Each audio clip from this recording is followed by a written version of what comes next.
ফেসবুকে ভারত বিরোধী পোস্টে লাভ রিয়েক্ট দেয় বাংলাদেশি ছাত্রীকে ফেরত পাঠালো আসামের একটি শিক্ষা প্রতিষ্ঠান।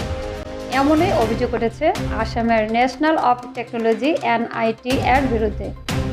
বাংলাদেশের ওই শিক্ষার্থীর নাম মাইশা মেহজাবিন বলে জানা গেছে। তিনি আসামের শিলচরে অবস্থিত ন্যাশনাল ইনস্টিটিউট অফ টেকনোলজির ইলেকট্রনিক্স অ্যান্ড কমিউনিকেশন বিভাগের শিক্ষার্থী। ভারতীয় গণমাধ্যমের দাবি, সম্প্রতি বাংলাদেশ থেকে করা পোস্টে লাভ রিয়েক্ট দিয়ে সমর্থন জানান তিনি। এরপরই সোমবার তাকে দেশে ফেরত পাঠায় কর্তৃপক্ষ। তবে ভারতীয় পুলিশের দাবি, বাংলাদেশের প্রশাসনের সাথে আলোচনা করে দেশে ফেরত পাঠানো হয়েছে ওই শিক্ষার্থীকে। আসামের এই প্রতিষ্ঠানটিতে বর্তমানে 70 জন বাংলাদেশি শিক্ষার্থী পড়াশোনা করছেন।